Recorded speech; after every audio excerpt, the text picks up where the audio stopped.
Welcome to Bayes University, Abuja, Nigeria, with a legacy of excellence and a vision for nurturing future leaders. Bayes University is in a league of its own. We're all about our people, processes, and technology. Bayes is one of the highly rated universities in Nigeria in terms of product quality standards. We don't just produce graduates, but groom people into employers of labor. And it has made us understand that learning is all about three things. We learn, we unlearn, and we relearn. Bayes University Hospital offers a range of specialized services equipped with the latest technology, manned by a team of trusted professionals. And now, our vision extends beyond our walls with the Baba Ahmed University in Kano following our lead. Join us at Bayes University and invest in your future today. Bayes University is the institution that you will get the best value for money education in Nigeria. Bayes University. Learn to live.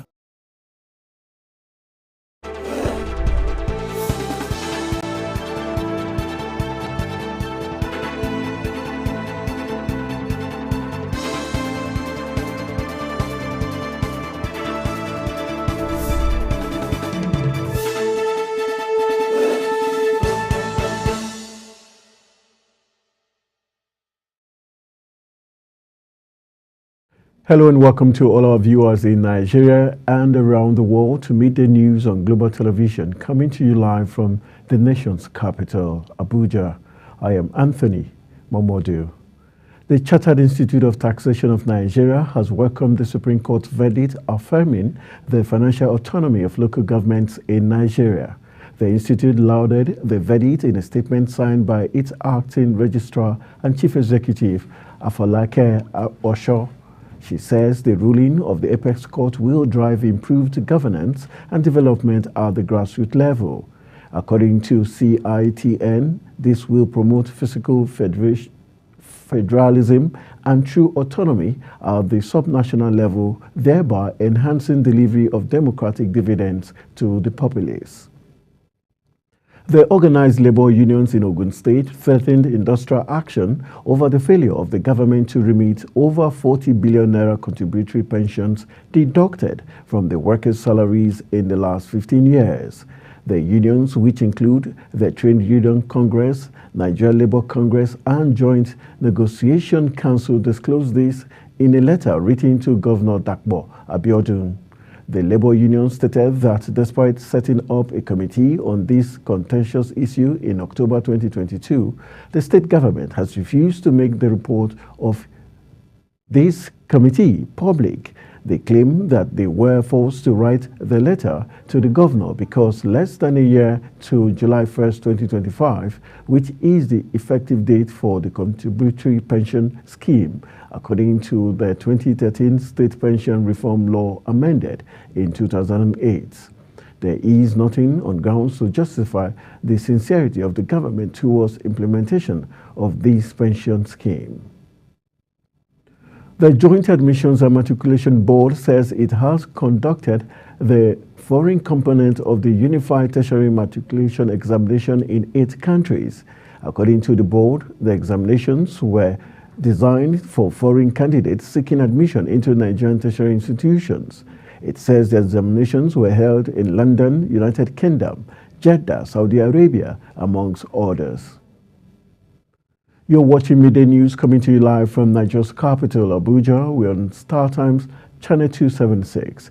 Kindly follow us on all social media platforms using @GlobalTV NG and other handles now showing on your screen. When Midday News returns, Dangote Group targets $30 billion revenue to strengthen Naira. These and other stories coming right after this break. To stay with us.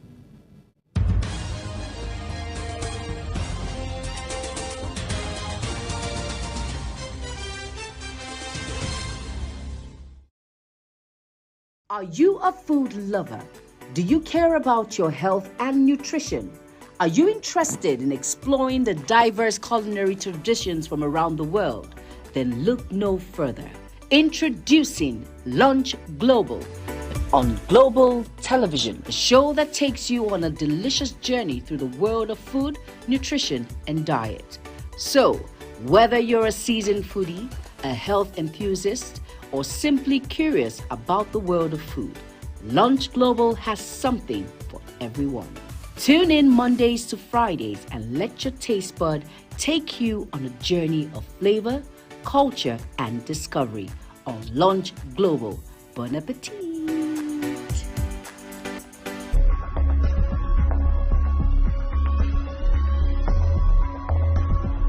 Global TV concept is the emerging, brand that everybody must watch. So I subscribe, and I'm prescribing that we must all be ready to begin to watch Global TV. So keep watching Global TV, especially for updates on agriculture, food, commodities, and without food, there is no great nation. So please watch Global TV because it's going to change your life.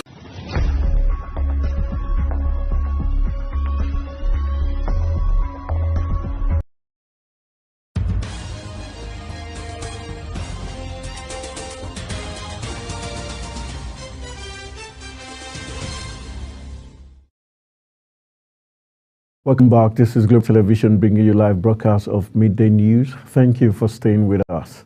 On the foreign scene, police were out in force in the center of Kenya's capital on Tuesday after calls for more demonstrations against the embattled government of President William Ruto.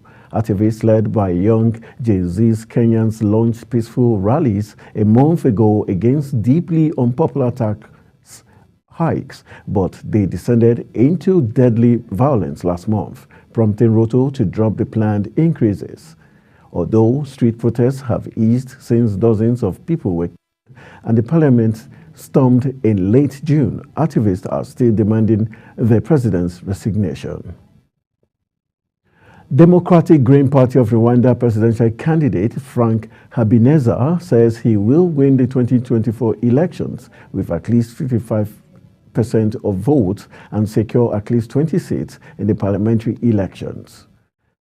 Habineza made the remarks after casting his vote in company of his spouse and waited on by different supporters. Donald Trump made a dramatic return to public eye at the Republican National Convention. Were ignorable. So I said that it's a big step. You found that people of Rwanda have really matured politically. They received us happily. They welcomed us. They gave us gifts on the way. They danced for us. So you would see that the country really has grown, developed democratically. It's so much different from 2017. My expectation, as I mentioned this last week, that I'm hoping to get at least 55% of the vote for president. Donald Trump made a dramatic return to public eye at the Republican National Convention in Milwaukee. This marked his first appearance since narrowly surviving an assassination attempt at the campaign rally in Butler. The former president received a rapturous reception as he entered the Fishery Forum, sporting a thick bandage over his right ear, where he was struck by a bullet. The Kremlin gave a cautious reaction to Ukrainian President Volodymyr Zelensky's apparent invitation to a future peace summit, saying that Russia first needs to understand what Kiev means before attending talks. Zelensky said that Russia should be represented at a second summit on the Ukraine conflict following high-level talks last month in Switzerland that Moscow did not attend and heavily criticized. The first peace summit was not a peace summit at all, so perhaps it is necessary first to understand, Kremlin spokesman said. Dmitry Peskov made the statement. Zelensky's apparent welcoming of Russia to talks marks a change of tone from the conference in Switzerland, ahead of which the Ukrainian leader categorically ruled out inviting Moscow. Britain's Foreign Secretary David Lammy has reaffirmed his call for a ceasefire in the Israel-Hamas war during a second day of talks with Israeli leaders. Isaac Herzog says that more than 100 hostages still in Gaza in terrible circumstances in real danger for their lives were the key issue for Israel. Lamy, on his first Middle East trip since his Labour Party's landslide win in the British election, had already called for a halt to hostilities in the meeting with Prime Minister Benjamin Netanyahu. Officials said he also met with Palestinian Authority Prime Minister Mohammed Mustafa, with whom he pressed the case for reform to the authority. Complex and challenging. In business, the president of Dangote Group, Aliko Dangote, says his business's $30 billion revenue target by the end of 2025 will boost the naira. Dangote made this known during a tour of Dangote Petroleum Refinery and Petrochemicals and Dangote Fertilizer Limited by media executives, indicating a plan to attain independence from the Central Bank of Nigeria in the foreign exchange sourcing. According to him, the expected significant inflow of forex into Nigeria through his businesses will automatically boost the value of the local currency and make the naira regain its value in the community of international currencies worldwide. Experts have expressed concern that the decision of the federal government to throw open the nation's borders to allow food importation will affect private investments in the agriculture sector.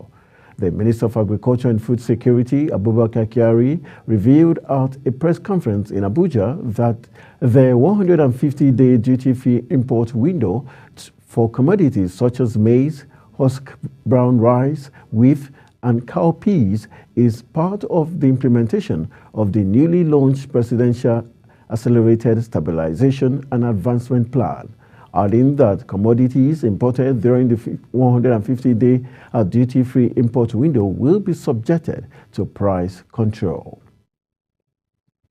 The federal government has sought the assistance of the World Bank for a $50 million to support state government in the installation of solar plants and infrastructure upgrades.